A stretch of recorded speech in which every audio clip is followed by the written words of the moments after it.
As a bookkeeper, I have to deal with a lot of business owners, and I get to see all of them, from the mom and pop shop to the one who's expanding regionally to the one who has multiple offices. He doesn't really have to do anything anymore, and he's not even involved in his own business, and he has managers who take care of that.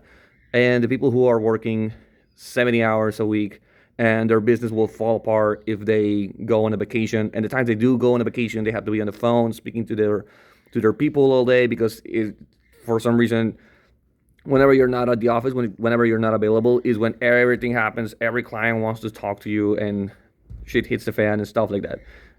They go to bed every day, and they have to be reading emails before going to bed. And Sundays they are out with the family at the mall, and they're talking over the phone or checking emails or doing stuff related to work. So that's what I see. I see people who don't really have to be involved in their own business, and people who their business will crumble if they don't get involved on a daily basis. And the difference between them is that the people who figure it out how not to be involved on a daily basis is has nothing to do with the people they hire. It has nothing to do with having a bigger budget to hire better people. It's not that they're hiring smarter people. It has nothing to do with recruitment. It has everything to do with onboarding people. It has everything to do with systems and procedures and having SOPs, which is basically the manual of how to do every single task that that person is expected to do. And having also like clear roles and positions and who takes care of what without anybody having to check on someone or reminding like, hey, did you did this? Did you do that?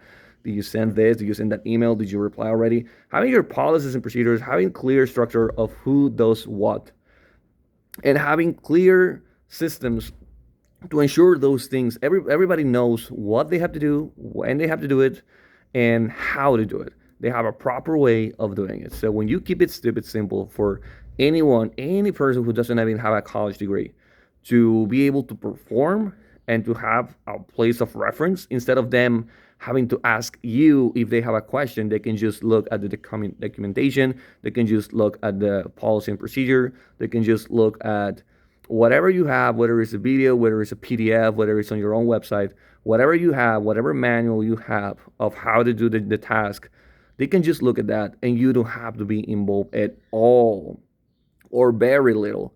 So that is how I see the difference between people who actively have to be working on their business and people who have their business work for them because they don't really have to be involved. And what really made the click on me, because sometimes I used to believe that this used to have everything to do with recruiting. These people must be using the best recruiters in the world. These people must have figured out something about recruiting, and they realize that they can hire the rock stars and they can figure out who is responsible and who has a higher drive and goes above and beyond. And you don't need people to go above and beyond. You just need them to get done what they get told to do and do it at a certain deadline. That's it. That's all you need. You don't need more. You don't need geniuses. And what made me realize this was businesses like Starbucks, Walmart, Target, Home Depot, Burger King, McDonald's. You never see the owners in the stores checking that things get done properly. And certainly the people don't reach out to them when they have questions. They have policies and procedures, they have systems, and they have clear roles, and they have managers, and they have all of these documentations. The onboarding of one of these businesses is huge. It's very important. And they have a way of figuring out and if people are doing their duties, if they are not, if they are doing it with the way the company expects them to do it, the way they have it on their documentation, if they're doing working by their own brains. So this is what I figured out. You don't see the owners of these businesses checking around and walking around the stores, checking that the people are doing the stuff how they want them to do it. It's even better than that. They figured out delegation. They wrote the systems and procedures and the hierarchy and the roles and the tasks. They wrote it once, and all they have to do now is just have someone supervise those systems. And now they can repeat that same system over and over again every time they hire someone. And they can hire people fresh out of high school, and they will be able to perform the job.